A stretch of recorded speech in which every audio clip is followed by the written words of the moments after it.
You know, I love patterns because they give understanding and they can be applied so generally and can be really helpful in life. And we have a powerful pattern in the gospel, in the scriptures. And it is a simple, it's a call, it is an election, it's a covenant, and it's mission.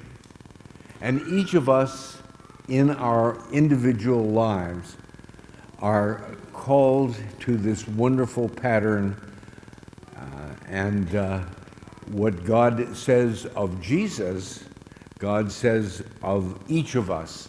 You are my beloved child, on you my favor rests, as we live this pattern in our lives.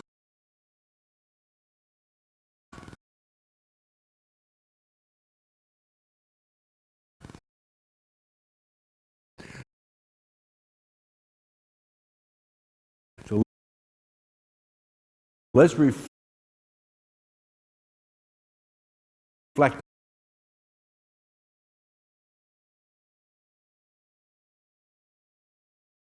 on these for a few moments. First of all, the idea of call. That Jesus experienced, first of all, the call to life, and then a call to leave the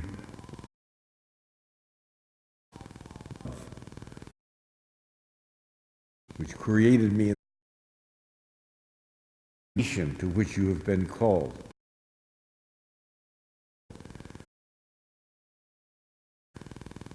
Wherever what I perceive as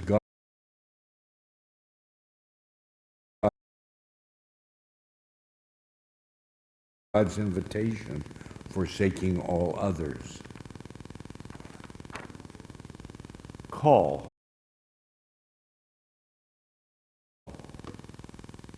I embrace my personal call to life by infinite person, and my dad's father, Grandpa Kenna, had been Catholic, but he wasn't very active. He finally came back at the end for the sacrament of the sick. But my dad had always wanted to become Catholic, and so he was a farmer in Washington State, and he sent my mother, said, take Joseph to the priest and have him baptized. Well, my dear mom took me all back to the priest, who said, well, can you bring him up Catholic? Can he go to Catholic school and stuff like that? And my mom said, well, I don't know, this is not totally new to her. And so she went back and told my dad that this wasn't going to happen right now. Well, he was not happy for a long time. Eventually, that was when I was a little child. When I was in the 4th grade, we moved to Salt Lake City, Utah, and they decided I would start going to catechism on Wednesday afternoon. Which I did, and I loved. It was fine. 40 kids, Holy Cross nuns with a big habit, and it was really wonderful. And in the middle of the class, Sister Stella Marie, I even remember her name. She said, Joseph?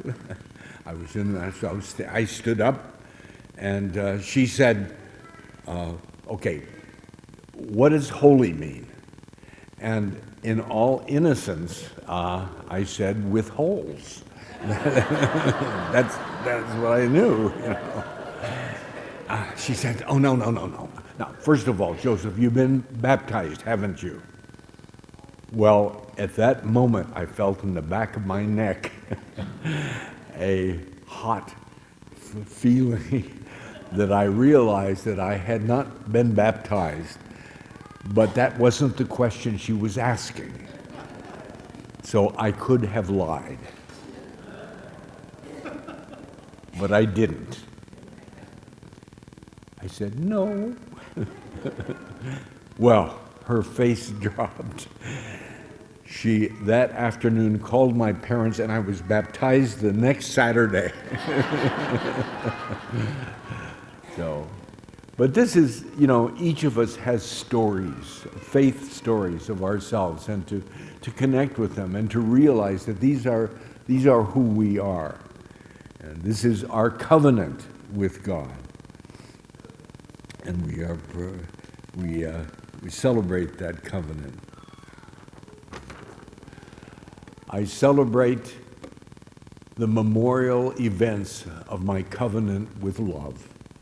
I celebrate the memorial events of my covenant with love.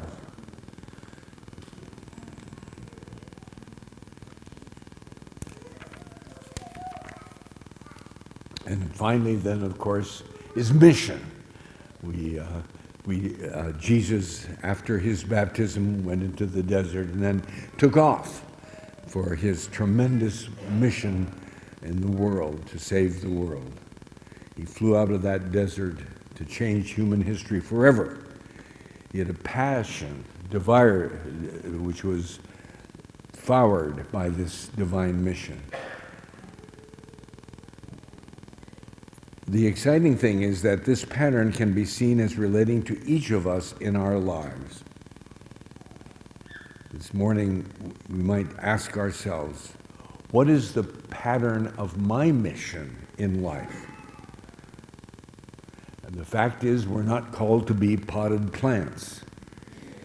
Each of us have experienced and continue to experience the realities of life, of a tough life.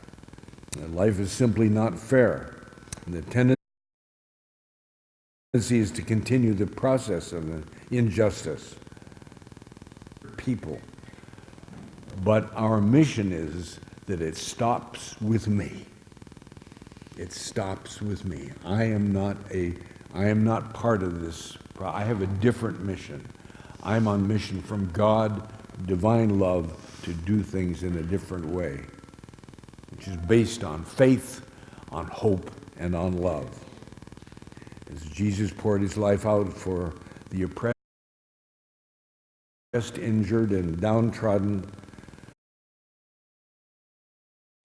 we get up in the morning and say, what can I do today to make this world a better place? What opportunity do I have to be a solution person? How can I be a blessing? How can I be a candle in the darkness? And I think it's important that we think about this consciously. Say, what am I as my mission in life? I commit to a ministry of love as my mission in life. So each of us sitting here this morning has this pattern: call, election, covenant, and mission. You were ordained and appointed as priest, prophet, and king. We need not to be victim souls. We've got too many victims in the world. We are chosen, we are beloved by God, and we have a powerful role that you don't even realize often in the community. You're a person on mission, blessing, healing, giving thanks, and doing good. This is the meaning of Jesus' baptism. It is the meaning of my baptism. I embrace love. I affirm love. I celebrate love. And I accept love as my mission.